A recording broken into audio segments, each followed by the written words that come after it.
What's going on? Welcome to Totally Blitz Podcast. We're here with week 17 of the NFL recap, of the second to last recap before we're talking playoffs, baby.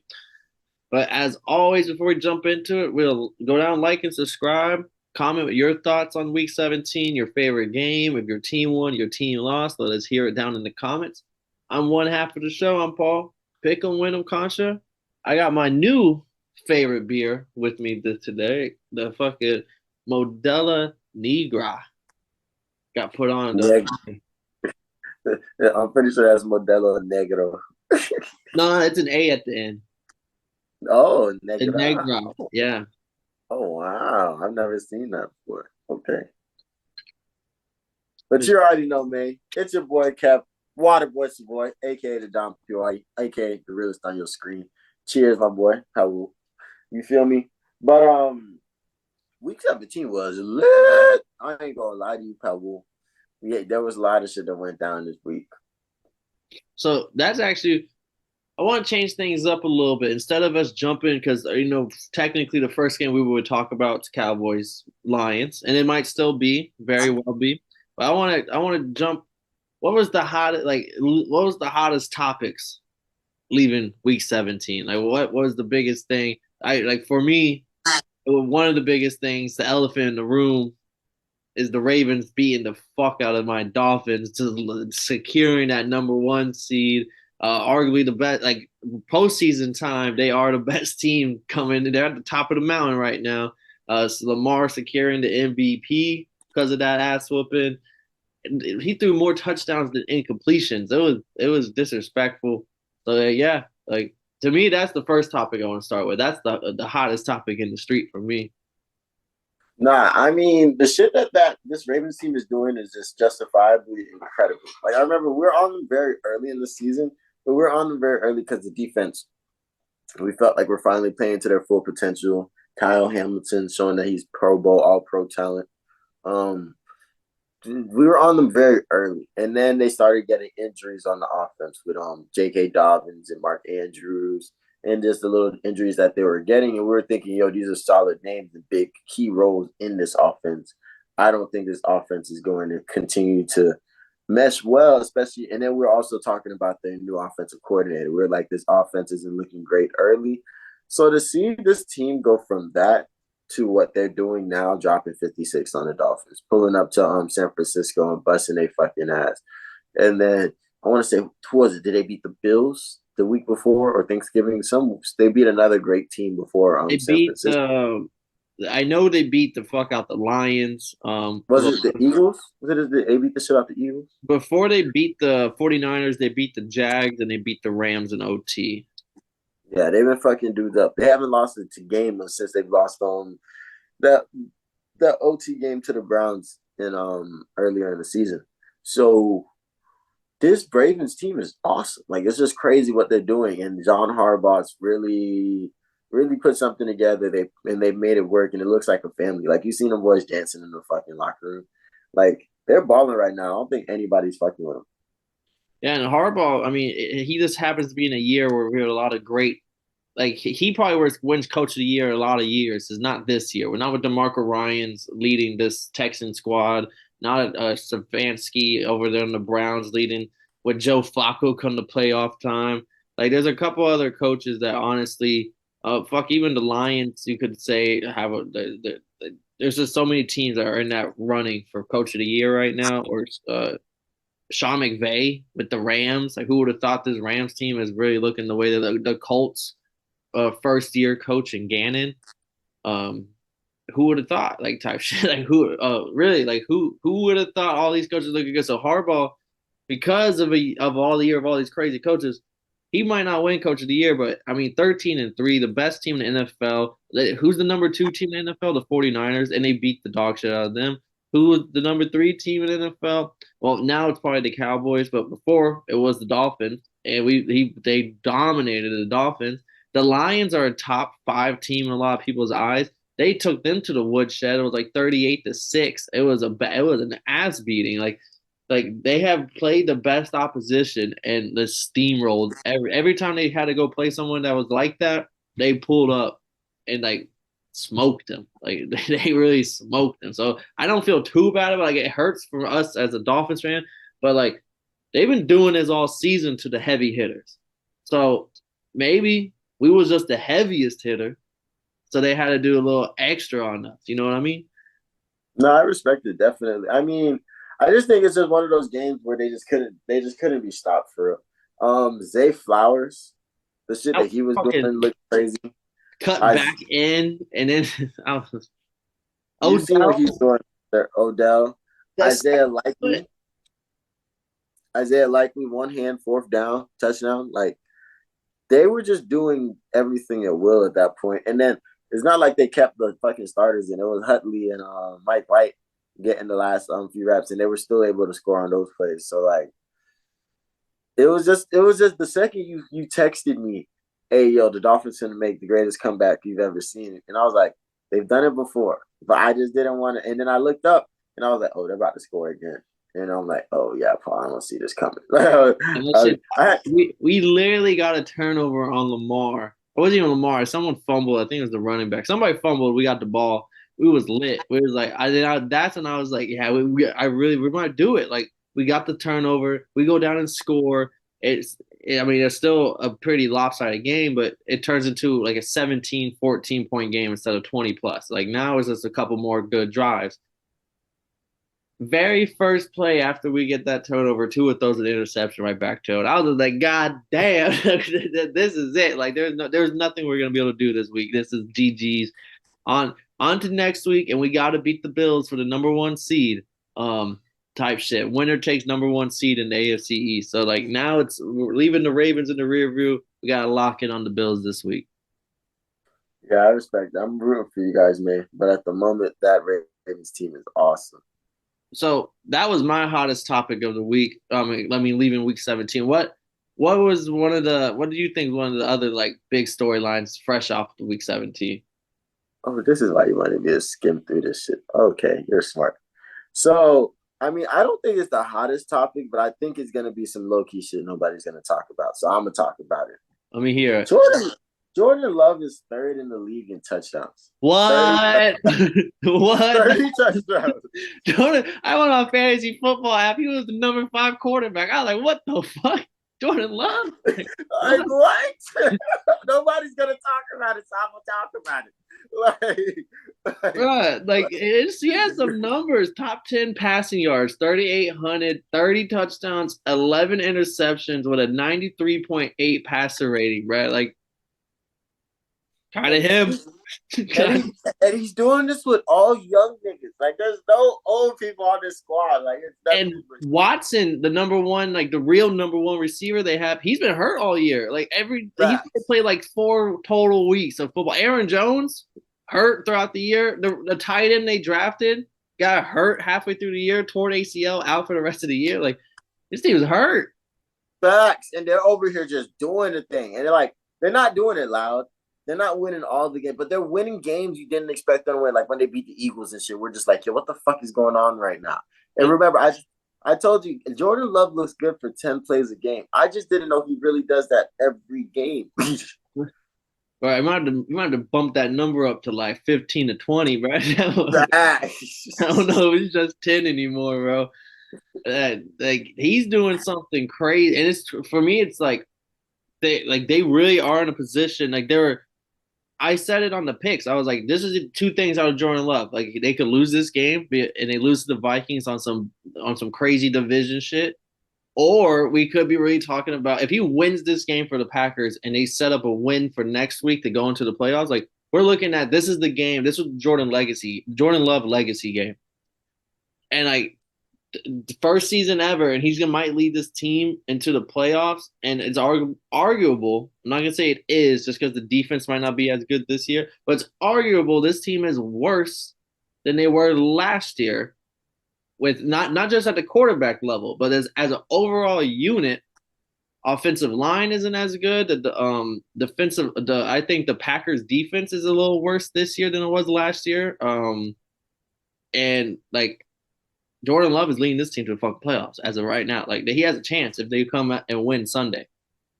Yeah, they did their thing. I will say that they've done it very low key, very quiet, but there's been no drop. They've done this season is way better than last season. So I'm gonna take my hat off to the Green Bay Packers. And yeah, it's just the Vikings, but I mean that's what people are gonna say is that it was just the Vikings. Or the Vikings were like a 1 point favorite when we made our picks. Like the Packers were the underdog in this game. Yeah, like 4 touchdown night for Jordan Love, and he's a little bit. He got more legs than people give him credit for. He is an athlete. Mhm. But that's mine right there. All right, and then I'll probably say just for the third one, I like to do things in threes. So like for a third one, I would have to say the Cowboys Lions Saturday Night Football. The Cowboys getting the win 2019. But the biggest story is the 2 point conversion that gets called back because of the refs because the my boy Campbell got a little tricky with him. He had two offensive linemen go up there to try to trick the Cowboys on who's going to be eligible and who isn't eligible. And they were so fucking smart with it. So them tricksters, bro, that they tricked the refs into thinking a different guy was eligible. So when the person they intended to be an eligible receiver caught the ball to win the game, first off, the nutsack to go for two to win the game. And that bitch gets called back, and now we got a Cowboys 20 and a Lions 19. Dallas win. Those are your people, Kev. So here's the thing: we all picked the Cowboys. That's what made me so mad about this game. So like, I was watching this game thinking like, "Yo, bro, there's no way the Lions are about to come down." Jared Goff's been looking crazy all day. CD Lamb's been tearing them the boys the fuck up. 227. Like, yeah, there's no way this Lions team's over. There's no way Jared Goff's gonna take these motherfuckers all the way down. You know, the last 2 minutes after they held the line, they held the Cowboys, made them kick the field goal. The Cowboys really could have ran that bitch a little more, ran at least 45 seconds off the clock, but they So didn't. I'm not tripping, right? That was like Mike McCarthy was looking kind of. Even my dad said he was like, "What the fuck is he doing? Stop throwing the ball!" Like, Literally, like they could have ran a little bit of time off of that clock. But they respected their defense or something. But those what does it go? Jared Goff gets the ball. He dumps that bitch off to Sam Laporta, dumps that bitch off to Amon St. Brown, and then now every time they get the first down, they're clocking that bitch. Motherfucking gets yeah, another catch off for Sam Laporta. Can't remember if they got one more, but then they end up scoring a touchdown. Amon St. Brown athletic has touchdown to fucking beat the pylon and beat the defender to the pylon and make it in. And then you see the 2 point conversion, and I'm like, oh, okay, this is cool. They go for it, and then stop, timeout. Okay, cool. Like, I'm not tripping. Like, okay, you can go for it again. They didn't see the play or nothing. Nobody really moved, and then they go for it. They do the play, and the shit gets motherfucking and they get the penalty on it, which was a very, very late call. Very, very, very late call. And we're not even going to talk about that holding call earlier in the game that nobody fucking called. We're not even going to bring that up. But then you go to motherfucking, you get the play, you trick the fuck out of everybody. You trick the fuck out of me, you trick the fuck out of the defense, and you trick the fuck out the refs. So you trick the fuck out of everybody, got the play. That was looking athletic ass catch by that old lineman. I'm not gonna lie to you. I thought he was gonna drop that bitch. And then they called a flag, and you don't kick the field goal after that. That's why I didn't understand. I was like, yo, you got some nuts for real. yeah. At that point, you went from like a 10-yard play to a 30-yard play, and they still said, "Fuck it, we came here to win." Yeah, like I was like, I didn't understand. I was like, all right, you do you, homie. No disrespect. But then it goes down to the fact that, like, okay, Michael Parsons gets the offsides. It's like, all right, cool. Like the gods, the football gods, and let the shit go. So for the last one, fourth try. That's the 2 point conversion. Fourth try, Paul. Last one, Jared Goff just doesn't get enough wind under it.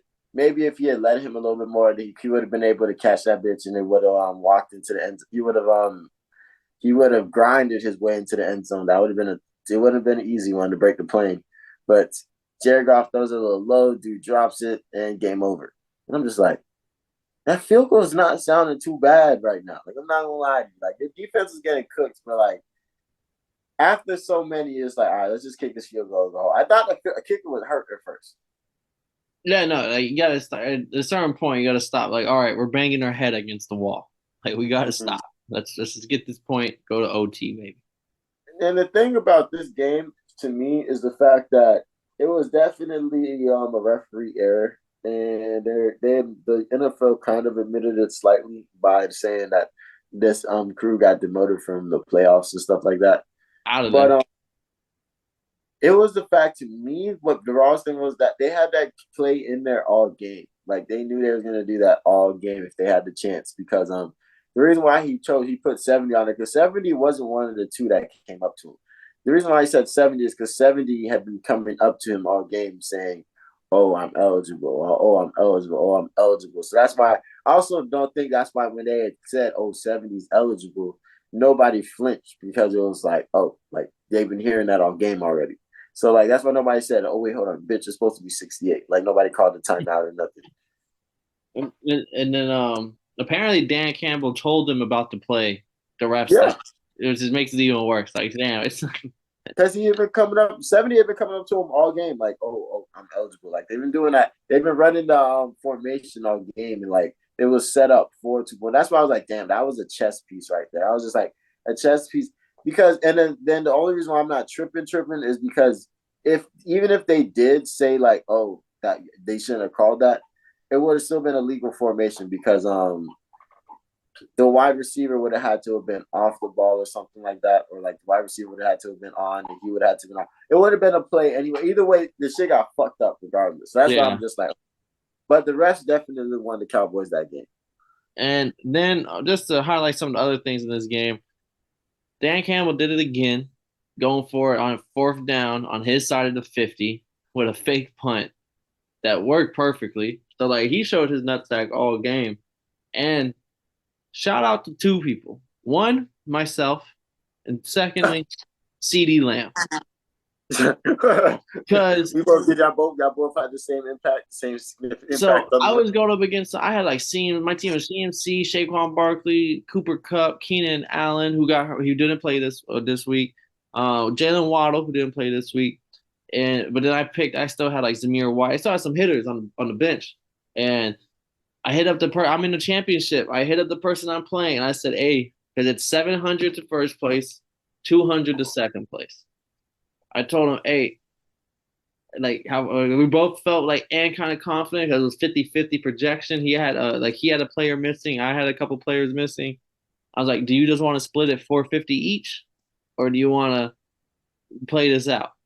We thought about it. We decided before. I was like, we got before kickoff, 8:15 Saturday. At 8:14 over the phone, we made a deal. We're just gonna split it 450 each. And if by every 20-point difference, if you get blown out by 20 points, every 20-point difference is an extra 50 to whoever wins. Okay. So there's at least something to make your score. So we split 450. Person I'm playing had CD Lamb. And like Woo! second, third play of the game, 70-yard bomb over the top to CD Lamb. I'm watching that. Woo! It's like, holy Woo! fuck.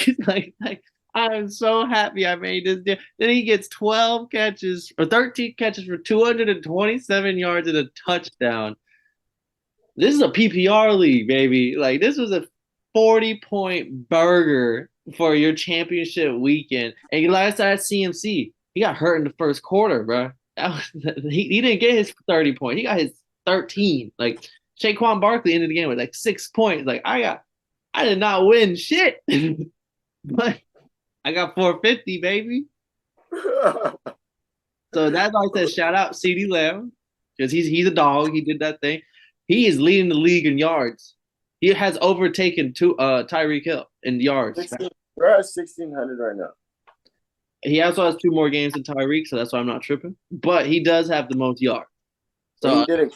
He did it quietly though. You feel me? fucking right, like Lee was shouting silent him out. assassin, bro. Silent assassin. Oh my gosh! And shout out! Don't forget, we were supposed to bring this up earlier. But shout out John Harbaugh for them dance moves in the locker room. Oh, you didn't think he still had it in him? Yeah, he got low. But we got to get to the slate probably. This is All going to be right. a 2 hour Yes. episode. First game on the slate. Now we go down to 1 o'clock. Bills Patriots 27-21 almost made it to the hot topic of the week because the Patriots were in this game all game up until the fourth quarter. Well, really, like it was like 14-20, and then all of a sudden the second half was when the Bills took the lead, like not took the lead, but like started to control shit. But before that, the defense was making plays. I think Josh Allen threw was it I know he threw an interception, but then it's the Bills defense came to play. If it wasn't for the Bills pick six, I don't know who it was, but they got a pick six in like the second quarter, so it was earlier. Like that was the momentum shift, I think, in the football game. Because before that, it was looking like this is a ball game. Like this could go either way right now. Neither offense is doing much. And then the Bills defense really came in and then scored some extra points for you. Nah, dead motherfucking. It was Rasul Douglas, and I think I was on the second pick that he scored that in the second quarter. But bro, the Patriots started this game off with a fucking kickoff return for a touchdown. Like the Patriots came on one for I don't know what Bill told them, but Bill was like, "Hey, Bill." Bill said we're gonna beat the Bills, and they told them was something. They didn't, but they tried. Bailey Zapp tried. Like they tried. They genuinely tried. But he threw 3 interceptions. You can't really win if you turn the ball over that much. Yeah. I mean, they were making Josh Allen settle for field goals for the most part. For the most part, in the first half, second quarter they didn't even score a single touchdown offensively, and then third quarter they figured something out. So they just kept them boys at bay. And I think this game showed what the Bills are going to look like in the playoffs. Because I was scared. The last 2 weeks, the Bills were looking like quite unstoppable. But this is the Bills team I think that's going to show up in the playoffs. They're gonna scratch tooth and nail to get the ends, and their defense has to really complement their offense. If it doesn't, they're not winning any games. They gotta win this week because it's like if the Bills lose to us next week in Miami, and the Jaguars win, and the Jaguars beat the Texans, and the Steelers win, the Bills are not in the playoffs. Oh wow! And that's one of the reasons why they flexed Sunday Night Football will now be the Bills versus the Dolphins Sunday Night Football. So wow.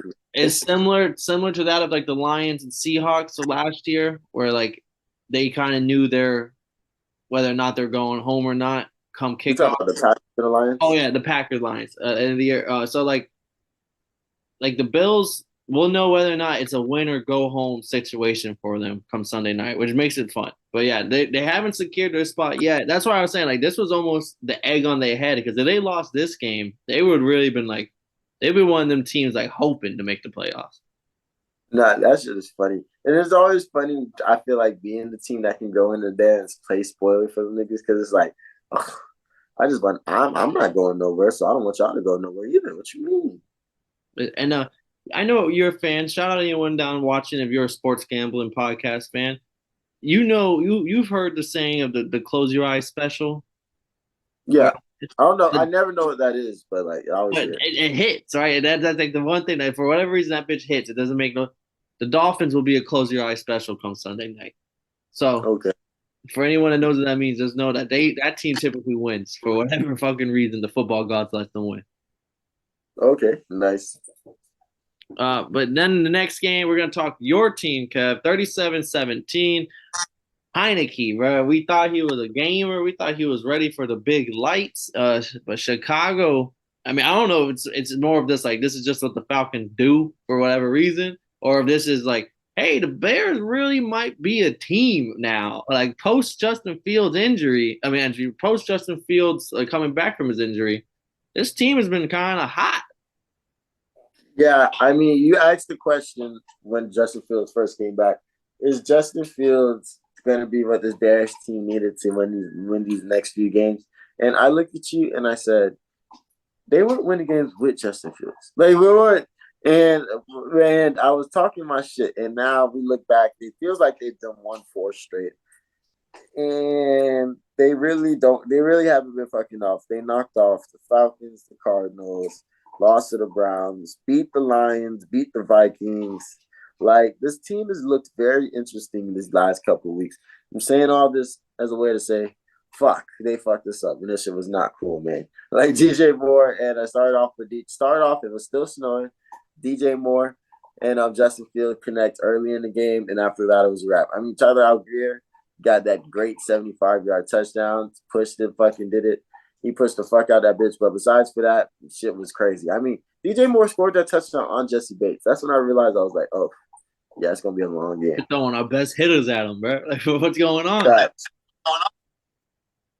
And Justin, there was that one moment where Justin Fields was supposed to get sacked like 3 times in the pocket, like, and he just broke everything.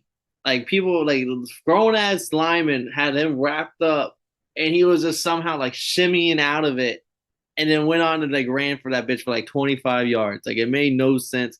I'm like really like, bro, Justin Fields really could be that next dude. I gave him so much shit the moment he got drafted in last year.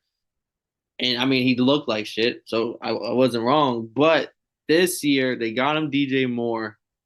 They got him kind of a better O line. They unleashed Khalil Herbert. They got better offensive coordinator, offensive play calling in the building. And the Bears are honestly, they're not a playoff team just yet. They're a team that looks like they're figuring out their culture. And the only thing they like, and they still have the Panthers' #1 overall pick next in this upcoming draft. So like if they want to get Marvin Harrison Jr. out of Ohio State to combine him with DJ Moore for Justin Fields, like they can. They have the #1 pick. If they want to, they can trade that shit to some team that needs a quarterback. Or they can get like a Marvin Harrison Jr. as motherfucker and have so what people are saying it might be the best wide receiver prospect to ever come out of college. And this is the same. And this is like a couple of years removed from Jamar Chase coming out of college. Like Devontae Smith, Heisman winner coming out of college.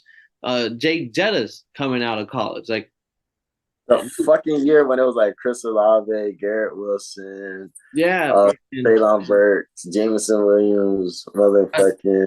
And then last year we had Jackson Nigba, Jordan Addison, Zay Flowers, all looking like hitters. And then you like go to 2022, Drake London, Garrett Wilson, Olave, Pickens, Jamar Chase, Waddle, Devontae in 2021. Then 2020 is like Henry Ruggs.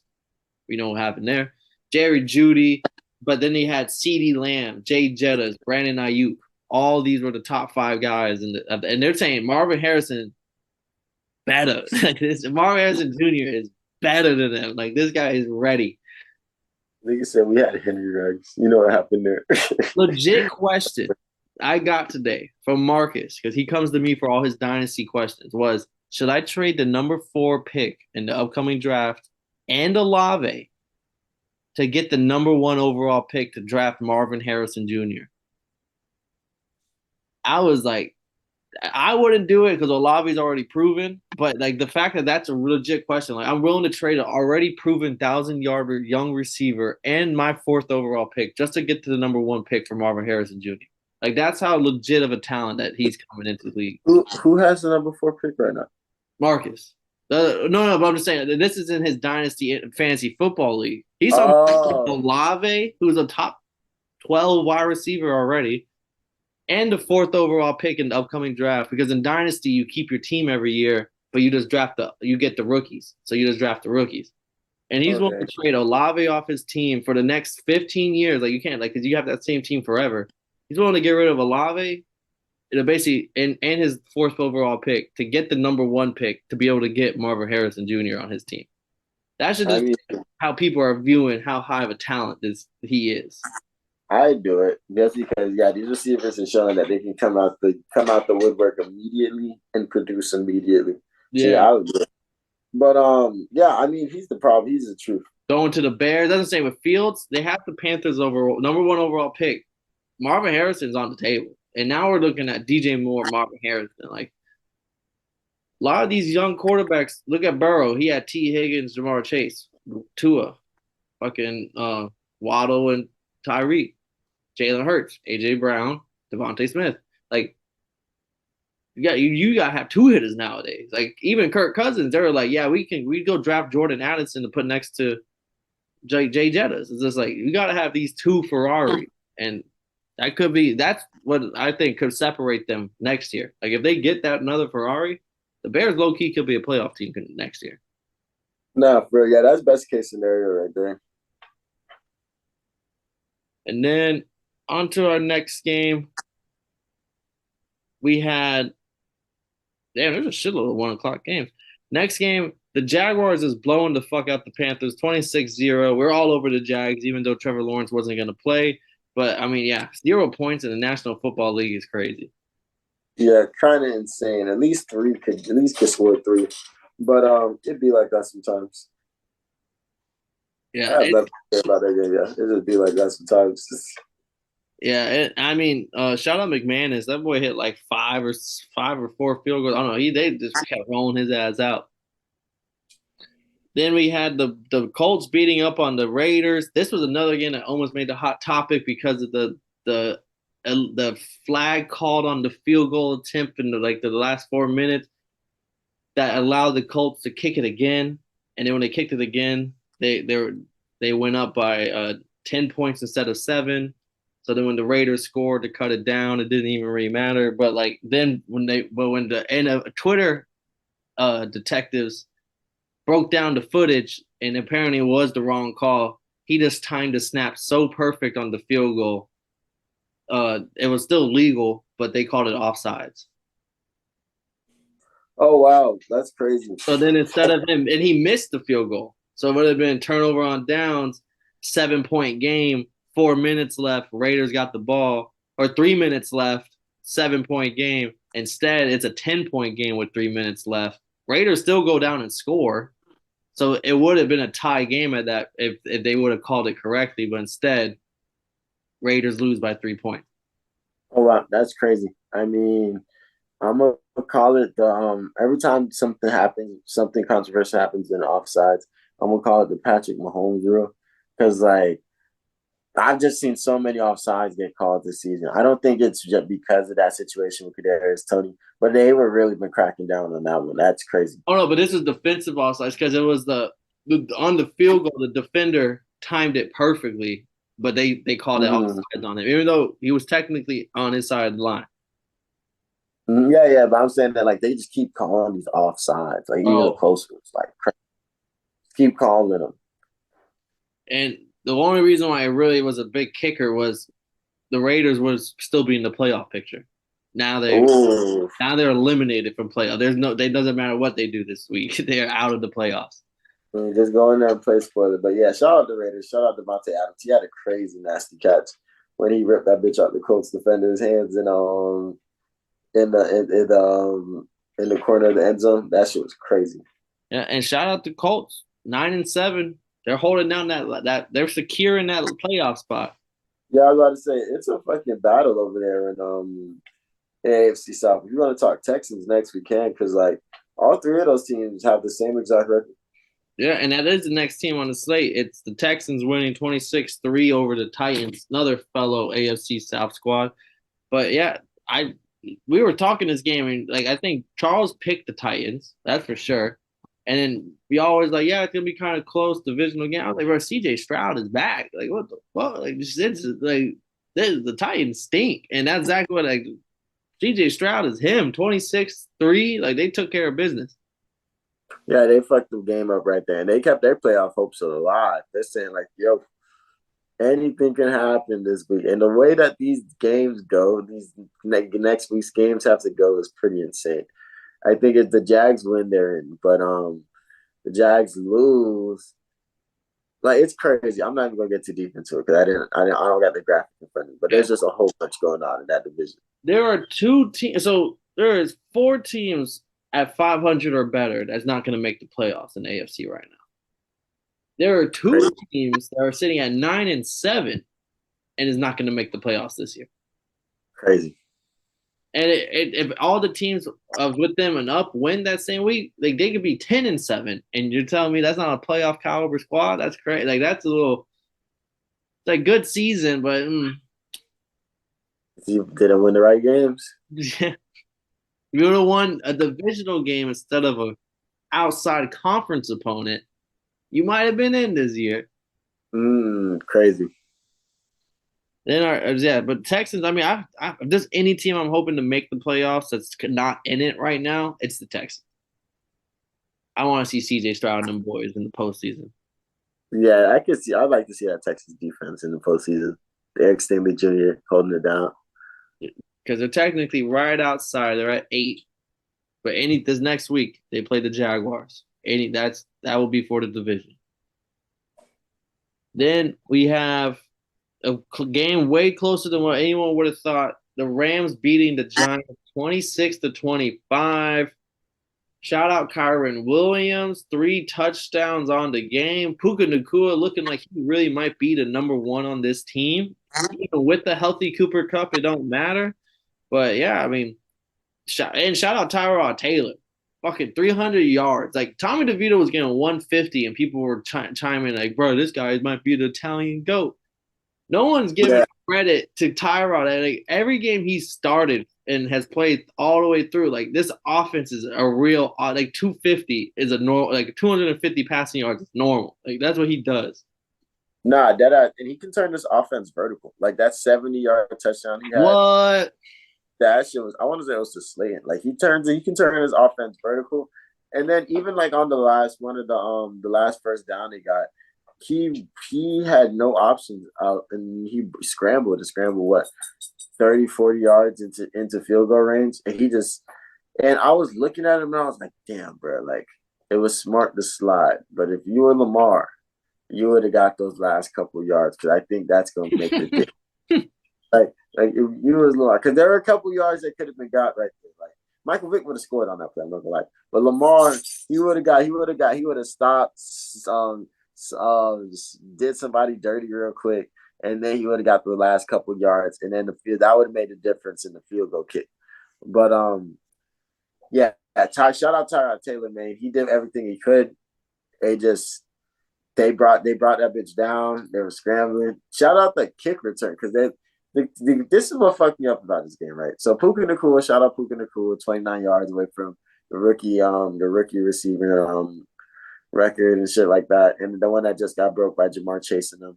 He's already about to break that bitch, 29 yards away from history, and 29. 29. That's like a catch and a half.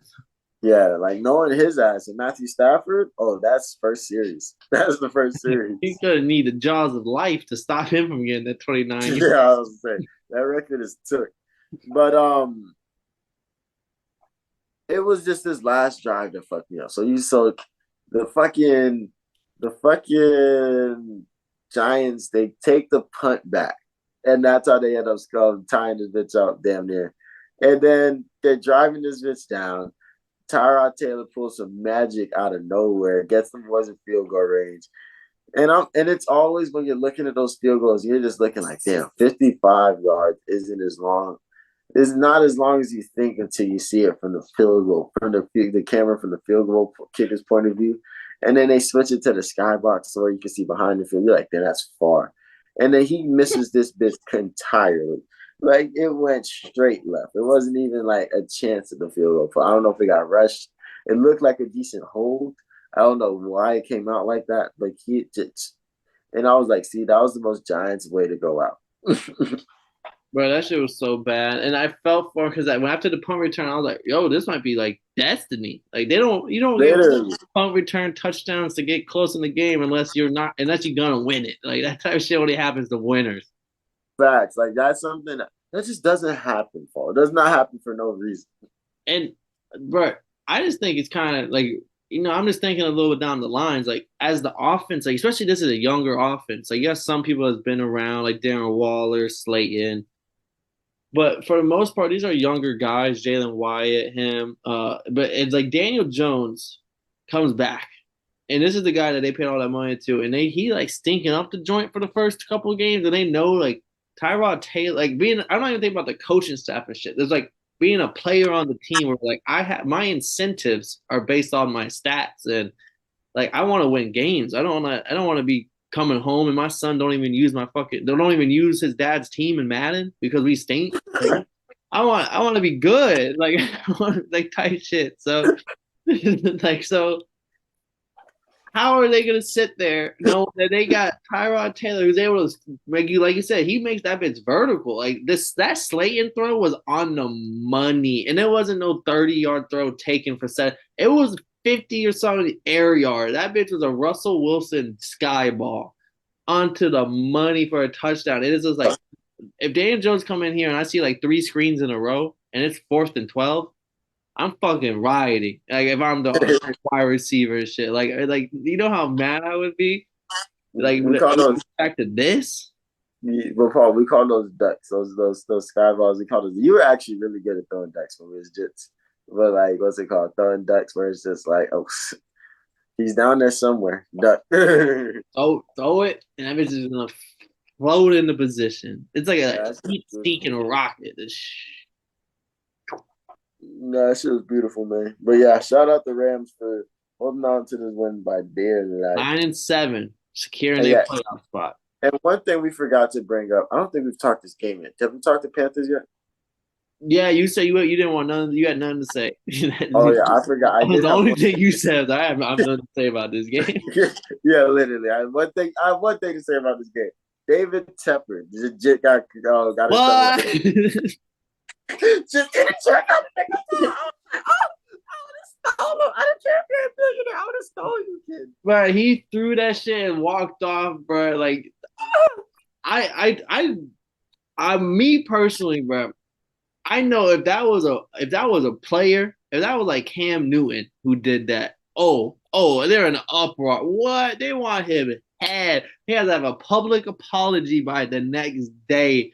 Now, fuck it. Before he leaves the parking lot, there better be a Instagram story apology that I lost my cool. It was in the heat of the moment. And then I want to see him find the fan he threw that shit at, gift him $1 million, cure his baldness, and get him his baddest bitches, off his baddest lineup, and then he'll be a little okay. But David Tepper ain't gonna do nothing. Right? I was like, right, is anyone gonna hold him accountable? Is he getting suspended? Is he getting a fine? Right, I was watching that nightcap because you know Shannon Sharp saw that and them was living. He was like, he's a billionaire. Nah, it's a different standard.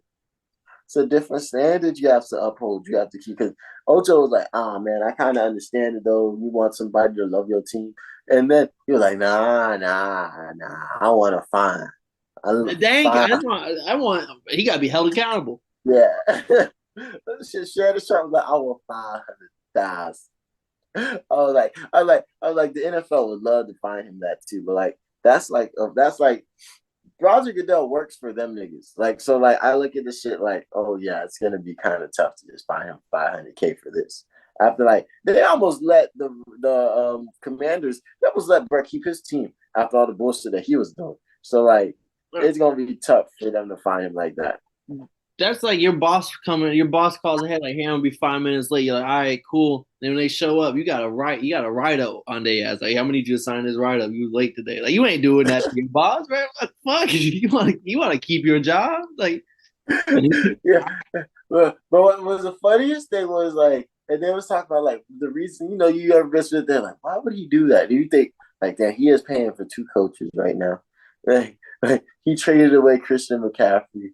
It was also like the 4th quarter when he threw that drink. Like I think it was like a fumble happened or something, or like they didn't get a 4th down. I think it was like they didn't get the 4th down to continue the drive, and then the Jags basically end the game right there on the The fuck was that drive gonna do? You down 26-0. Like, what the fuck is the 4th?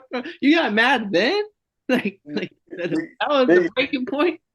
Nah, Brett thinks about the Bills, bro. He thinks about like, man, this is not the one.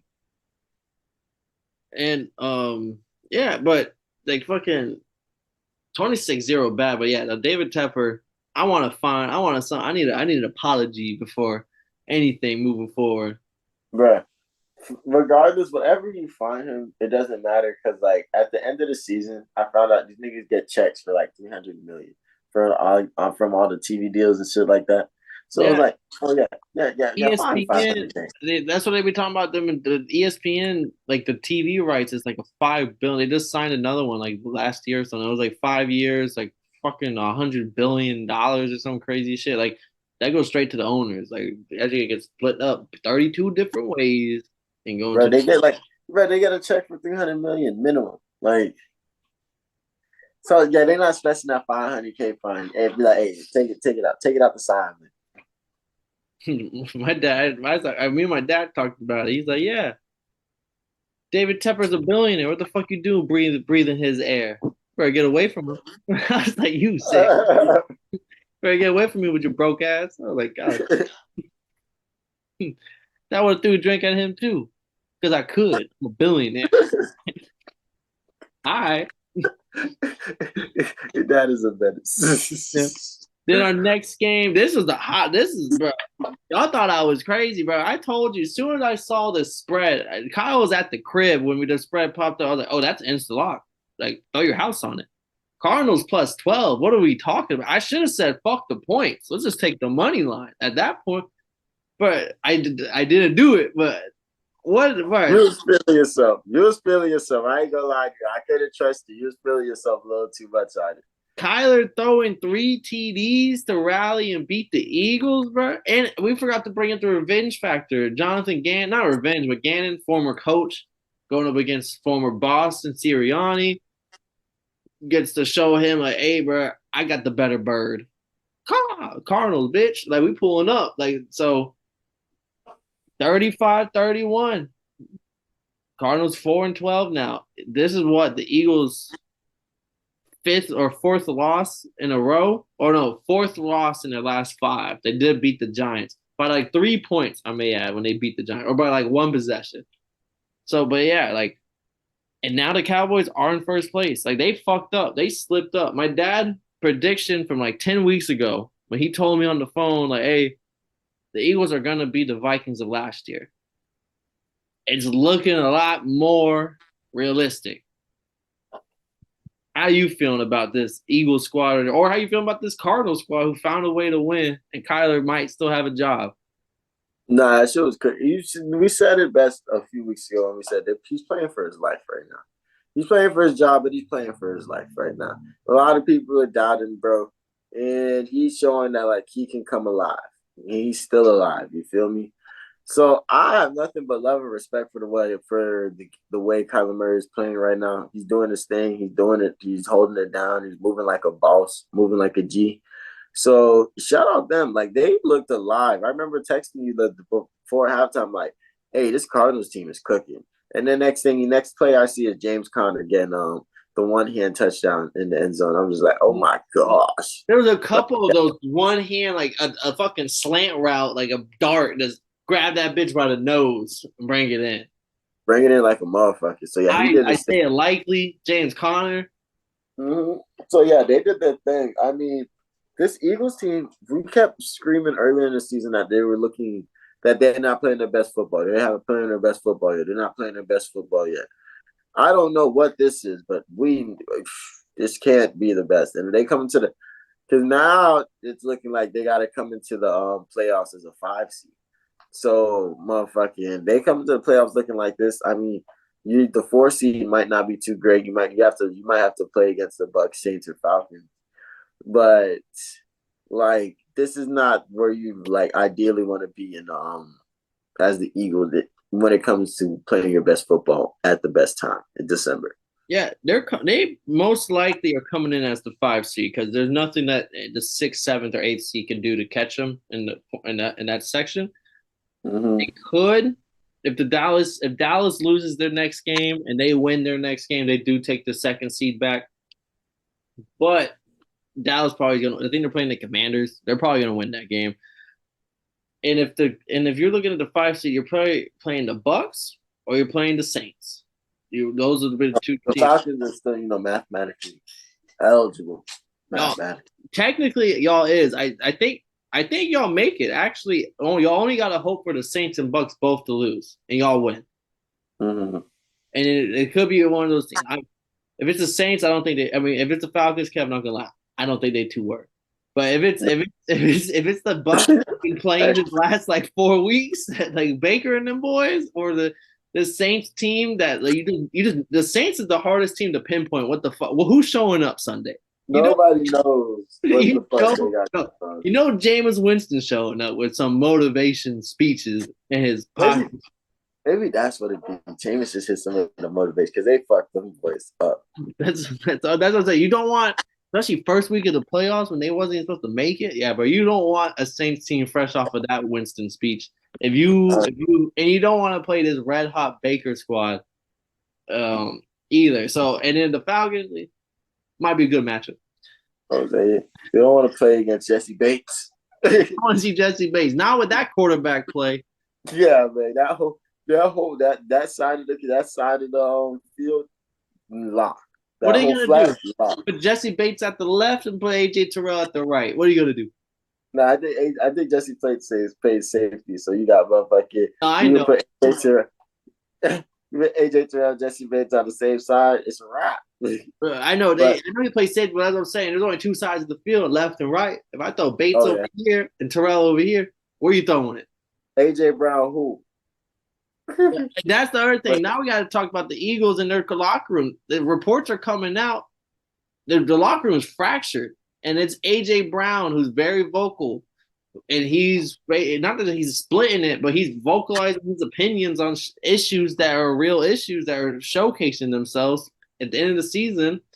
Every game's been close. They're not gonna get loud whenever games are close. You're still winning, but now when them close wins turn into bad losses, now it's time to get loud. And AJ Brown ain't here for it, and and he's basically letting the team know how he feels. And some people agree, some people are more to Jalen Hurts. And if you see like Jalen Hurts's interviews, I think it was like last week whenever they lost to the Cowboys, he was like, normally he always takes all the blame. Like, oh yeah, like I gotta be a better leader. I gotta be all them fake ass answers. All of a sudden, he dropped the real. He was like, I just don't feel like everybody is as locked in as me. And like I was like, you talking about somebody with that one. Like the person who that was meant for knows what he meant by that. Like that's some behind the scenes type answer. I was remember we used to say that shit all the time. Shots fired. Shot fire is that so that's where like when they say reports are this Eagles team is fractured, this is this is the worst place you could be because this is where the Bills were like week 5 and like they struggled for a few weeks. Now we're talking about playoffs in the next 2 weeks, and this is the team that's apparently was Super Bowl like top 3 Super Bowl favorite coming into it. Hell yeah. But say less, bro. It looks like what we got like 5 more games left. Let's see if we can run through these things. All right, bet we got Saints Bucks 23-13. This was an ass whooping. Like, Yeah, that 13 means absolutely shit to me. Nope. If they don't throw it out to Chris Godwin, this bitch is a 2 field goal game. yeah, this was not even close. Like we really watched the game. The Saints dominated. Like the defense dominated from start to finish. That's what I'm like. You never know what Saints team you're getting. It could be the best defense you've ever seen, or defense you've ever seen. So we got the best defense you've ever seen this week. Whenever they locked up Mike Evans and them boys, but yeah, like NFC South. I picked the Saints. You and Charles both were on the Bucks. I picked the Saints, and my only thing was like they always split. That's all I have. They always is like the Bucks won earlier. Okay, I'm going with the Saints. No reason I, to it. I respect it. I thought the Bucks were rolling. I thought they were going to keep our rolling come playoff time. So now I'm really just looking at the NFC South like we do this every year. Yeah, that's right. My buddy, I'm waiting for the Saints to win for my Saints buddy to be like, I fucking told you we're better than the Falcons. I'm really gonna be like, I don't know if you really is better than the Falcons. I think y'all all equally ass and equally good. I just don't know what the fuck to do with y'all. You guys don't know who pops up any given Sunday. Yeah, like this is y'all can play 100 games and y'all all splitting them with each other. Next game though was this was an ass whooping 49ers 27, Commanders 10. It was close until it wasn't. And then the Brock Purdy, Ayuk, Debo, they really piled it on. CMC gets hurt. And now like the 49ers aren't going to play their starters next week, so it don't matter. CMC had an extra week of rest. But I mean, that was the biggest thing out of this game was like CMC left in the second quarter with like an ankle oblique type injury. So something definitely to monitor coming into the playoffs. I mean, it was the Yeah. 49ers without CMC was a playoff NFC championship type of team. Just having to be with him, even a little better. Yeah, I mean, I wasn't stressing this game per se because like it was what it was. I mean, the Commanders are just a season away from Eric Bieniemy being the head coach. I feel like, but it was the fact that they pretty much locked up the number one seed in the NFC.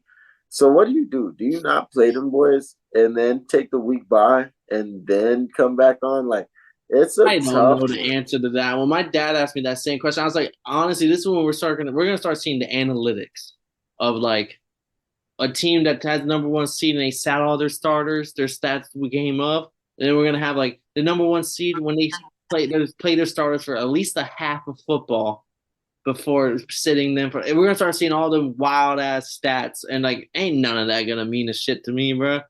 Honestly, I think Yeah. it's like a heat check team pulse type of thing. Do you trust your locker room? Do you have enough veterans that keep this team hungry? Like, even though they're not going to play, are they practicing as hard as ever? Are they really focused and locked in, or are they out at the club at 2 in the morning because they're already locked up the number one seed? You know what I mean? Like, you gotta read the room on what your team is doing and how locked in they are. And if you feel like they're not locked in enough, fuck it, boys. We soon up another week because y'all already getting ahead of yourselves. I ain't gonna lie to you. If you was a part of an NFL locker room, they probably would have beat you up for that one. They're like, yo, don't be telling them what we be doing. That's But it. And now if I see like Fred Warner talking about to the defense like we gotta get some sleep tonight, boys. We gotta get shit right. Like y'all, we still fucking up. Then I'll be like, all right, boys, y'all take the week off. Y'all earned it. yeah, I respect it. I mean, I look at it as they just can't go no wrong right now. Right now, you got to do what you got to do type shit. So I respect it. My biggest thing is I let them play a little bit, nothing too crazy. But this is also a team that lost the NFC Championship because it just felt like they ran out of players. So so it was like I'm looking at this like I'll let them play a little bit, but I'm definitely not doing nothing too strenuous, and I'm keeping this more as a mentally locked in type of week than just keep it a bunch of like physical shit. Like really keeping it. Let's lock in mentally. Our boys, let's come into the playoff and let's show out this first week. And maybe don't even give him any physical homework. Give him a mental challenge. So like even though they're not playing, they have to come back in a week with like an answer or something. But like they had to really use their brain. Like so they couldn't just take the week. They was really like having to lock in when they went home type shit. That boy Paul said, "Give him homework. Dangerous." Then our next game, Seahawks losing. We was all on the Seahawks here to the Mason Rudolph Steelers, 30-23. Steelers are 9-7. Seahawks are 8-8. One in the AFC, one in the NFC. This is, I mean, Steelers playoffs hopes are still alive going into Week 18. Mike Tomlin's 500 record secured once again. To me, this game, it was the Steelers played as physical as they ever played all season. They had like 470 yards of offense, damn near. Jalen Warren was running amok. Najee Harris was running amok. I think Najee had over 100 yards for the first time. That was like over 200 yards of rushing. This old school Pittsburgh football. George Pickens, I think he hit the 1,000 yard mark, but someone said he only has like 50 catches, and they were like, I don't think y'all understand how crazy it is for a wide receiver to be at the 1,000 yard mark on 50 catches in the NFL. Like that just doesn't happen. Yeah, that's pretty fucking wild. I mean, I was looking at George Pickens is he would be like a great if he was just from the normal like Steelers like lineage where it's like they just like pass down great receivers, pass down another one. Like if he was here like on the tail end, Antonio Brown, Juju had worked out, like he would be a very, very developmental piece in this offense, and then he would flourish into a dangerous player. But because he has to deal with she has to deal with, it's a little tougher. Yeah. He is 12th in the rankings for yardage. He has 1140. Wow. And I feel like nobody would have ever guessed that. Like that's not like when you think about who like these young receivers that are elite. I don't think he's coming to mind because he's on the Steelers offense and everyone knows the quarterback struggles. But like, if you're telling me the second year wide receiver is sitting at 1,140 yards with this quarterback play, like this is the third quarterback he's had to play with. Like you be sitting there talking about, yo, this guy's literally the truth. Yeah, but they say shout out Mason Rudolph. Mason Rudolph is about to go. Has got to start right now, and he's the only person that looks good in his offense all year. So I don't know. And Kenny Pickett's pissed about that. Mm-hmm. He was supposed to be the backup. He was supposed to be quarterback too. He was healthy, but he said, "I'm not playing as a backup quarterback." So they put him as a healthy inactive for the game. Like Kenny Pickett does not fuck with the fact because he was playing a little bit better after Canada left, then got hurt. Mitch Trubisky came in and stunk up the joint, and then now he's kind of getting at fault for that as well. And then Mason's just taking off. Yeah, Mike Tomlin doesn't play that shit, so we'll see. Yeah, it's the hot hand approach too. Next game, Chiefs beating the Bengals 25-17. Chiefs needed this win. They needed it way more. I mean, the Bengals needed it for playoff picture, but the Chiefs needed it for morale to get the team mentally right for the playoffs. Once again, they're the division champion. They're at 10-6, opportunity to go 11-6 next week. But even though they won 25 points, they scored one touchdown. It was like 6 field goals. It was Steve Rice. Yeah. So I mean, you take the win as a win, but is this offense really figured out, Kev, or they still got some shit to figure out? Yeah, I definitely would take. I mean, a win is a win in the National Football League. They're very hard to come by. But like you said, man, their offense is definitely still not rolling like we're used to seeing them do.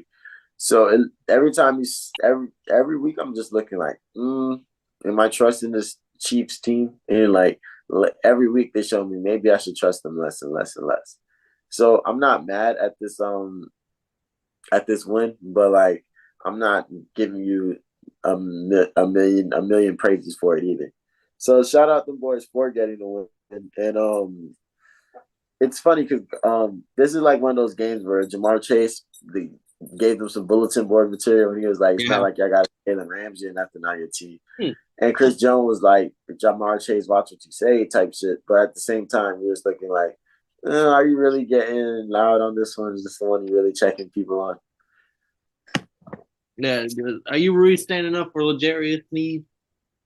Yeah, If that boy Gator was there, he would be like Trent McDuffie. Chuck McDuffie. But yeah, no, Bengals. I mean, they're not out of the playoffs yet. I don't believe they're in the picture technically yet. Oh no, they are eliminated at 8-8. Yeah. Eliminated. That's crazy. Wow. Got to be at least 9-7. That's how I'm looking at these numbers, bro. It's like the fifth seed in the AFC is 11-5. Then 10-6, then 9-7, 9-7, 9-7, all 9-7 across the board. But yeah, like 8-8. Bengals had a good year.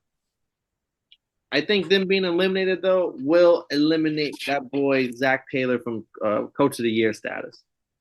No, that's real. Then our next game, we had the Broncos beating the Chargers with their newly quarterback Jarrett Stidham. With no rust, no problem, 16-9. I will say I feel like the offense looked worse with Stidham. He didn't look that ready as Sean Payton trying to make it out to be. So it really wasn't for that little Jordan Humphrey touchdown. That was like a 50-yarder. That was a short pass that Humphrey took all the way and worked for that touchdown. We're sitting here talking about the only points that this offense could put up was some field goals, and they might not even won this game because, like, who knows what type of momentum that little 50-yard touchdown would have taken away. So yeah, like Chargers losing, no big deal in that. The only big takeaways for me is like Austin Eckler. He don't look like a top 10 pick in fantasy football next year. He's looking like exactly what I thought he was. And the Broncos, I mean, who knows? They're eliminated from playoffs, but like, who knows? If they go 9-8, I guess that's a win on the season. First year with Sean Payton, and you just hope that next year he gets it better. Yeah. I mean, the Broncos got a lot to figure out. They got a lot of money. They got to go finish this and out. Yeah, they got a lot to That figure out. cap is going to kill them. Yeah, but it's in the regime. They got some time to start over. Yeah, I mean, I think if they go 9-8, the least the only thing they feel like they have to figure out is the quarterback room. Like that, like that's Yeah. a good thing to think about. Like we just have one problem. Is we can fix this one issue. We turn that 9-8 to an 11-6. All the backup quarterbacks that have been playing over the last couple of years, like you can accidentally fuck around and find somebody to hold you guys down. What first? I'm doing my three things if I'm GM slash Sean Pan. First, drafting one of these next generation QBs. I'm trading. I'm getting that top pick to get a Drake May, a Michael Penix. Shout out Michael Penix from 813 Tampa, Florida, Tampa Tech quarterback. Mm-hmm. To get a Caleb Williams, Drake May, one of them boys. Then I'm not done with just that. Then I'm gonna go pick up Joe Flacco. We're gonna come over here just in case shit hits the fan. I got Joey Feezy sitting on the back, right? The back burner. Yeah. And then I'm spending all I know there's no cap because of Russell Wilson contract. But I'm gonna find a way to get cap. And I'm getting the O line right. That's it. That's all. Those are the three things I feel like they have to do. The rest will all fall in place. Yeah. We got the receivers. And for how long though? Like you don't fix that quarterback problem. Now that shit's contagious. Now you're gonna have a wide receiver problem because your wide receivers done left you at. Not as real. But that's a slate right there. Oh no, we got one more. Oh no, we already talked to you. Packers, Vikings, Packers, Jordan Love era has commenced. But yeah, I mean, Broncos getting the dub. As of right now, Kev, we got the AFC's heating up for the playoff picture. The NFC's heating up because I didn't even know the Falcons were still in contention until you told me. I'm looking at it. I'm like, damn, Yeah. Yeah. it's crazy because they're the 12th seed. They're not eliminated, and the Bears are 11th seed, and they're eliminated. Yeah. Get them up out of there. Yeah, that little. It was a good ass slate, Kev. A good ass weekend. We got one more week. We got what week 18 of the NFL before we're talking wild card playoff picture. It's been a hell of a year. We didn't pick our locks and dogs. We had a special guest. We weren't able to get to it, but I will tell you, I did win the week overall. Just to let you know before we head out, I think I beat you by one pick. Yeah, I went. Yeah, I went 12-4, and you went 11-5, and Charles went 11-5. So I barely beat y'all boys this week. I blame the Bucks. The Bucks, where I picked the Saints and you picked the Bucks, definitely was one of the big things. I was like, nice. This is, and you took the Vikings over the Packers on some. Oh yeah, because y'all was talking shit. I appreciate it. Yeah, well, yeah, on some wild shit. If you didn't do that, you would been saying nice. But once again, thank y'all for watching. It's been week 17 of the NFL recap. I'm Paul Pickle Concha. That's that boy Kevin Waterboy, the referee Savoy. And if y'all didn't know, well now y'all know, motherfuckers.